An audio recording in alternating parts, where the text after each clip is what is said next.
국내 자폐 스펙트럼 치료의 권위자이신 아이들의 마음 신호를 읽어내는 소아청소년 정신과 김북년 교수님이십니다. 아유, 안녕하세요. 반갑습니다, 교수님. 반갑습니다. 네, 안녕하세요. 서울대학교 병원 소아청소년 정신과의 김북년이라고 합니다. 반갑습니다. 네. 성함이 상당히 좀 독특하십니다. 네. 이게 복년만 돼도 조금 덜 독특한데 그렇죠. 북년은 네, 맞습니다. 그래서 처음 들으시는 분들의 반응이 일단 약간 놀라시고요. 예, 예. 네, 이러면서 그리고 두 번째는 본명이세요? 이런 분도 가끔 있습니다. 근데 이제 그렇게 해서 한번 입력이 잘 되시면 잊어먹지 않죠. 그다음에는 안 까먹으시고. 맞아요. 네. 이게 그 교수님이 국내 그 자폐 스펙트럼 장애 치료 권위자 중 한 분이라고 제가 소개를 드렸는데 이게 이제 실제로 교수님께 진료를 받으려면 2026년까지 기다려야 된다고. 예. 좀 죄송한 마음이고요. 2026년까지. 네. 2026년. 아직도 네. 이게 너무 오래 남았는데. 이게 이제 최근 드라마를 통해서 이제 자폐 스펙트럼 장애라는 그 단어가 이제 익숙해지긴 네, 맞아요, 했습니다만 맞아요. 확실하게 이게 어떤 건지 좀 설명을 해주시겠어요? 자폐 스펙트럼 장애는 이게 발달 과정에서 생기는 어려움인데요. 두 가지 있어야 할 것이 없고 한 가지 없어야 할 것이 있다라고 보시면 될 것 같아요. 그럼 두 가지는 뭐냐? 건강하게 발달돼야 될 이런 사회적인 관계 형성 능력. 그 두 번째는 이 말을 표현하는 거나 말을 듣고 이해하는 능력들의 발달이 많이 떨어집니다. 없어야 할 것이 있는 경우는 상당히 강박적인 행동들이 많이 있습니다. 빙빙 돈다든지 펄쩍펄쩍 뛴다든지 같은 장난감을 가지고 줄을 쫙 맞춘다든지 반복 행동과 반복 관심에 대한 그런 모습들 이런 것은 이제 없어야 할 것이 있는 거죠. 이게 이제 최근에 자폐 스펙트럼 장애가 늘고 있다라는 기사를 봤는데 실제로도 좀 그렇습니까? 2010년부터 2020년까지 10년 동안 한 3배에서 4배 정도 증가됐습니다. 그러니까 워낙에는 한 200명 중에 1명 정도인데 지금 이제 100명 중에 2명 내지 3명까지 보고 있거든요. 그래서 그 이유는 몇 가지가 있습니다. 이제 한 가지는 자폐 스펙트럼을 보는 눈이 좀 더 넓어졌어요. 광범해지면서. 네. 스펙트럼이라는 데 개념이 들어가게 되고 그러면서 고기능, 능력이 좋은 아이들 중에도 자폐 진단을 받는 경우도 있고요. 두 번째는 그 환경적인 요소들인 것 같아요. 실제로 환경 물질 중에 우리가 많이 쓰는 플라스틱 안에 들어가 있는 물질 중에 일부는 신경 발달의 여러 영향 중에 사회성 영역을 특히 좋지 않게 만드는 부분이 있습니다. 네. 그런 거에 많이 노출된 아이들, 또 꾸준히 노출된 아이들은 상대적으로 그런 위험성이 커지게 되는 거죠. 이게 좀 그 구체적인 그 치료법에는 어떤 것들이 좀 있을까요? 굉장히 다양한 치료가 이미 개발이 잘 돼 있고 이걸 아이의 특성에 맞게 어떻게 배치해 주느냐가 굉장히 중요합니다. 제가 본 사례가 하나 있는데요. 뭡니까? 30개월 정도 아이인데 그 어머니께서도 굉장히 걱정을 하시면서 말을 못한다는 거에 집중을 많이 하셨어요. 근데 그 아이는 음악이 나오면 그렇게 율동을 좋아하고 그래서 이 동요와 엄마와의 놀이를 같이 해주는 프로그램들이 있는데 거기에 어머니가 좀 참여하면서 아이가 엄마가 자기랑 함께 노는 그 경험들이 쌓여가니까 상호작용이 늘어나는 거예요. 엄마 눈도 많이 쳐다보고 엄마한테 안기고 싶어하고 엄마가 업어주고 안아주는 걸 좋아하고요. 그 단계를 올라선 다음에 엄마가 놀이 활동을 할 때 말을 해주고 어떤 언어적인 표현을 해주니까 그게 그 아이한테 금방 전달되고 그게 모방이 되고 언어로 나오는 겁니다. 그래서 우리가 아이의 고유한 발달 그 특성과 시간표를 존중해 주시라고 좀 말씀드리고 싶어요. ADHD라고 부르죠? 이런 ADHD 환자가 늘었습니다. 이 약간 이제 ADHD. 예. 요게 또 어떤 건지 좀 설명을 해주세요. 그거는 이제 자폐랑은 많이 다른데요. 네네. ADHD는 주의 조절, 그리고 행동 조절, 그리고 감정 조절. 이게 조절 능력이에요. 그러니까 인지나 사회성에는 크게 문제가 없는 경우가 많고요. 그래서 이제 이 조절 능력이 발달되는 과정이 뇌 발달의 그 트랙에 따르면 60개월부터 72개월 사이, 그리고 84개월. 그러니까 우리나라뿐만 아니라 전 세계가 초등학교 들어가는 연령을 만 7세로 하잖아요. 네. 그게 너무너무나 과거부터 경험적으로 쌓여진 겁니다. 네. 이 정도 되는 나이 대 아이들이 조절 능력이 가미된 소통이 가능하다는 걸 안 거예요. 그래서 그때 학교를 오픈한 거거든요. 그러니까 그 시기가 될 때까지도 근데 행동 조절이나 정서 조절에 어려움이 있으면 그때는 주의력 조절 발달에 어려움이 있는지를 한번 걱정하실 필요가 있습니다. 하지만 너무 일찍 어린이집에 다니는 아이를 ADHD가 아닐까요 하고 오시는 분들도 또 많으시거든요. 요즘 또 이제 네. 방송에서도 그렇고 이제 많이 이런 또 이야기가 하시니까요. 많이 또 소개가 되고 하다 보니까 네. 내 아이가 혹시 오히려 건강한 아이들이거든요. 아. 그런 자기 욕구 표현을 마음껏 하고 굉장히 기질적으로도 활발한 기질을 갖고 있고 그런 아이들이 ADHD라고 의심받아서 어린이집에서 약간 소외당하거나 그러면 거기에 대해서 걔가 또 화가 나니까 어린이집 선생님이나 아이들한테 화를 내는 그러니까 또 더 ADHD스럽다라고 얘기 듣는 이런 악순환을 저는 빨리 끊어야 된다고 생각합니다. 물론 아주 극단적으로 일찍 발병한 아이들이 있긴 있어요. 그건 전체 ADHD의 1%도 안 됩니다. ADHD는 완치의 개념이 있는 겁니까? ADHD는 제가 볼 때는 완치의 개념이 있다고도 할 수 있습니다. 아 있습니다. 아, 그래요? 왜냐하면 아. 저희가 유병률 연구를 하면 초등학교 때는 대개 5% 10% 100명 중에 5명 내지 10명 정도가 ADHD 진단에 맞는 근데 성인기 20대 초기에 이제 추적 관찰을 해보면 50% 정도는 더 이상 ADHD 진단을 내릴 필요가 없을 정도로 좋아지세요.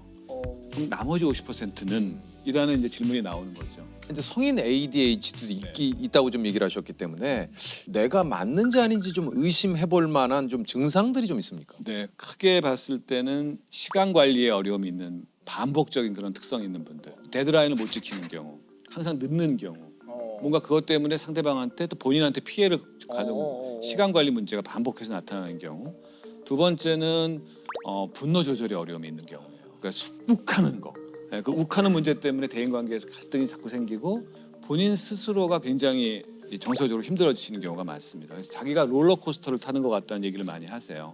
그 세 가지가 같이 이제 동반해서 나타난다면 ADHD 성향이 있을 수 있겠구나 하는 거를 느끼시면 좋고 그건 이제 하지만 거기서 끝나는 건 아니고요. 이제 전문가와의 평가를 통해서 발달을 봐야 돼요.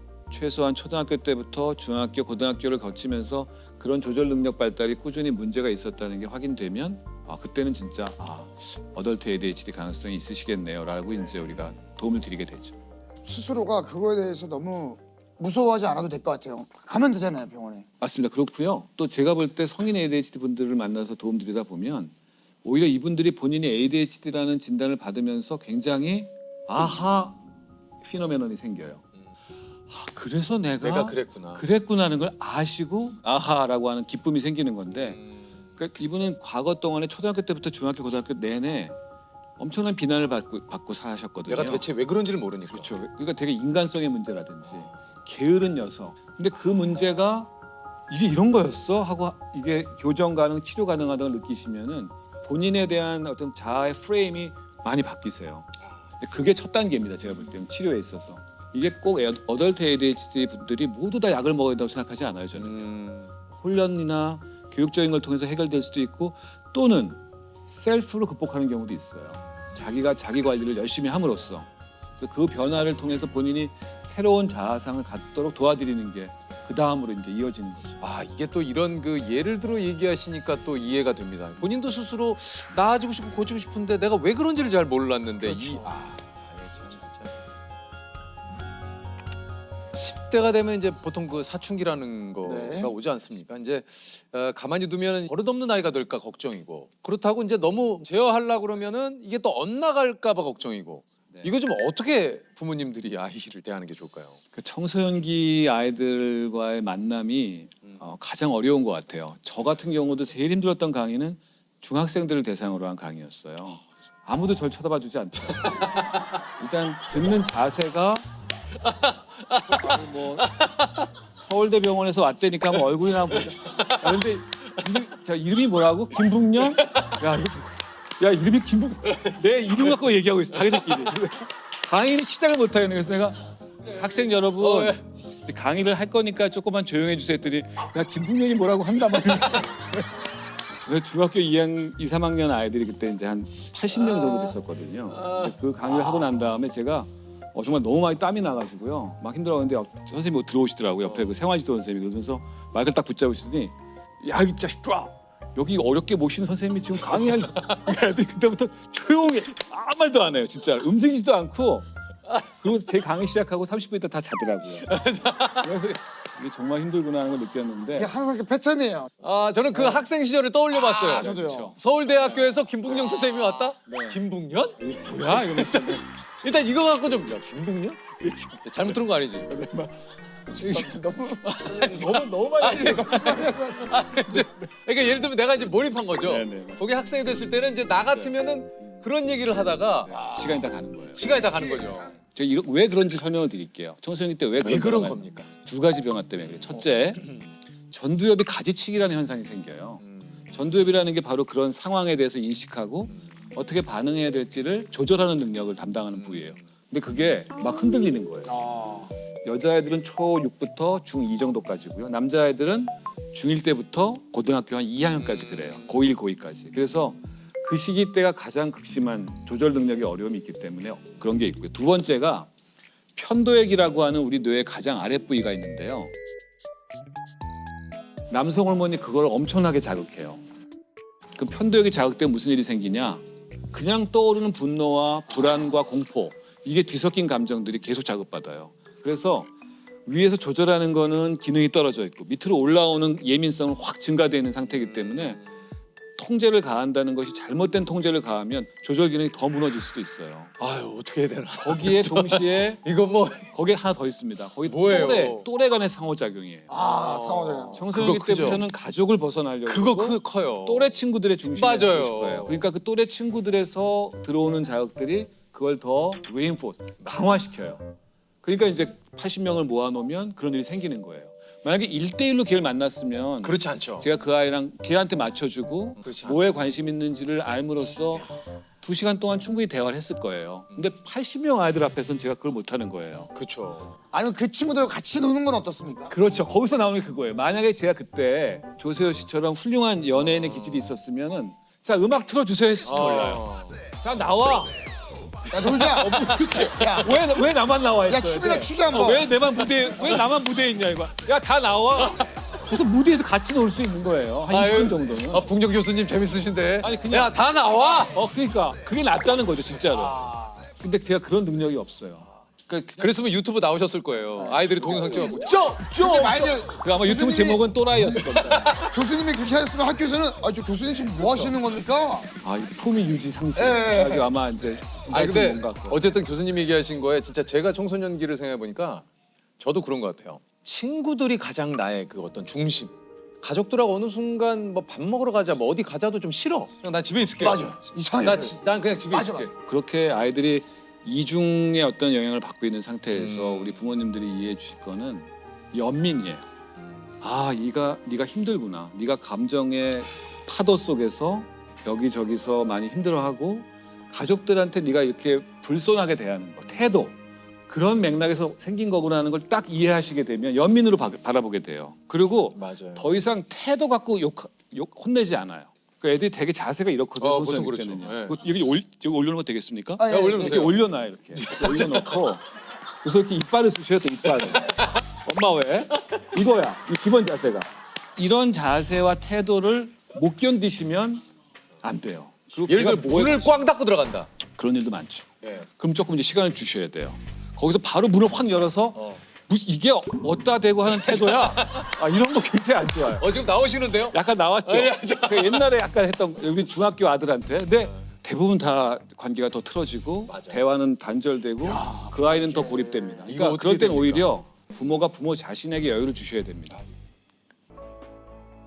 이게 사실 그 좋은 부모가 된다라는 진짜. 것과 참 게 굉장히 많이들 생각을 하지만 이게 참 어떤 게 좋은 부모인지. 네, 맞아요. 제가 그거를 한 문장으로 확 다가왔던 문장을 하나 소개해 드릴게요. 저한테요. 네. 경구처럼 외우고 다니는 거거든요. 뭡니까?